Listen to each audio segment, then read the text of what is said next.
Bill here with Garage Gym Guru, once again in the Livington Strength Garage, and I appreciate you joining me. So, this is going to be a actual request video. It's gonna be a quick one, so let's go ahead and get into it. It's on the Rogue monolifts. Now, during my tour that I did of the gym, which you haven't checked that out, please check it out, you'll enjoy it, right? Somebody saw the Rogue monolifts here, and they asked me if I would do a quick review on it, so that's what we're gonna do. So, there's really not a whole lot to say. I'm gonna show you guys some video here while I'm talking as far as me utilizing them. First and foremost, I'm gonna tell you they're great. I've had these things for years and they've held up. I actually had a second pair at one time when I was doing my gym a little differently, and then I ended up selling them because I realized I was just wasting fucking space. So I ended up selling them, not because I didn't like them, obviously. I held on to this pair, the newer one, and I've had these things for years and they've held up fantastic. Obviously they come in black and red. Now, you will notice that these are the older version. They don't sell these anymore from my understanding, but you probably can find them on Facebook Marketplace, eBay, wherever. I'm sure people are selling them. I've seen them out in my area. So I'm sure they're in your area if you're looking to get them for a little cheaper. I can tell you that they hold up very well. So if you're getting them cheaper than the newer ones, you're getting a good deal. The only difference you're gonna see is the design of it, right? These are definitely a lot larger as far as up and down, and out from your rack, they're gonna be larger from the new ones, and we're gonna go into the dimensions of those also real quick. I'll give you some measurements. But I can tell you they do have the plastic on them. You know why I say plastic? Because I can never remember the fucking name of this stuff. UHVM, whatever the hell it's called.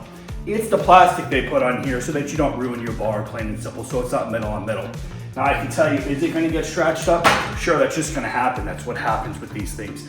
But it is held up very, very well. Got a couple bolts here. As you can see, it comes out, goes back in. So if you don't know what monolifts do, let's get into that real quick. So plain and simple, what does a monolift do? And some of you experts out there might go, Guru, you don't know what you're talking about, or maybe there's more information I should have given, or I didn't give enough, whatever it is, or I explained it too much, I don't know.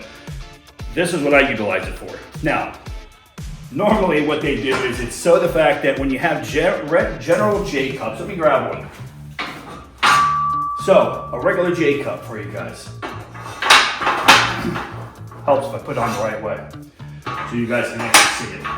Regular J cup obviously is gonna cut this down. As you can see here, the distance from the rack where they actually sit the bar is gonna be the same. So what happens is when you put your bench in, obviously it's gonna bring the bar back, and you're gonna have to bring your shoulders farther back to lift the bar up. What does this do? The monolift brings it out here. Once you put the bar on, you will see that the monolift actually brings the bar out in front of you over your chest so that you can lift it a lot easier without a spotter. Watch a lot of these guys do these heavy lifts. They have a spotter there helping to bring the bar out in front of them because they have to bring the bar, their shoulders back farther.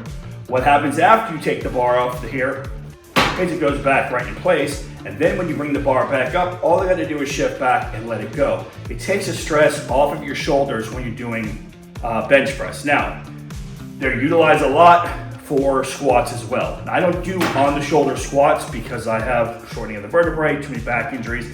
I have a belt squat from that for fringe sport, which eventually I will get to a video of that once I can start doing them, once my leg fully heals. But utilize for squats also. That way, when the bar is here, you don't have to go ahead and take the bar off and walk backwards. You literally, the bar is here. Once you take the bar off, it goes back for you and you can do your squat right there. It eliminates you having to walk backwards and then unrack it and walk backwards and have to do the squat. Plain and simple, pretty nice design. Obviously they make plenty of different versions out there that you guys can check out. These are just the ones that I have. I'd like to get the new ones from Rogue, but they're not that important to me. The only reason I would say getting the new ones is because they are smaller. Has there been times when I walk by when this is a little lower that I've hit my head here? Yeah, there have been times. Just fucking be careful. That's just my dumbass mistake. So, let's get into some measurements real quick, just so you guys know how far it's gonna sit from your rack. I will tell you if you have spotter arms, they're not gonna sit out any farther than your spotter arms. So, from the end here, from the tip, to your rack, it's gonna sit 26 inches right here.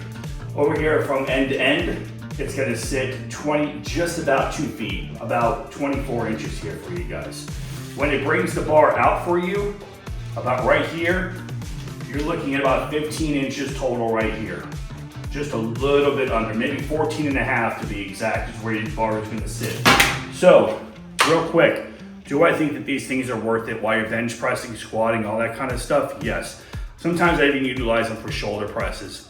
Obviously with shoulder presses, you're gonna have to still walk the bar out, so why would you use it? Well, if they're in place for me and I can utilize them, I will. Now I will say they are heavy. I'm not exactly don't know exactly how much they weigh, but they are heavy. So moving them around, just be aware of that. Definitely don't drop them on your feet because you're gonna break a foot. And trust me, you don't wanna do that. So, I hope I went over everything here as far as, do I like them? What do I think of them? I think they're great. I think they're definitely a great investment into your home gym. I think you'll appreciate them and definitely use them.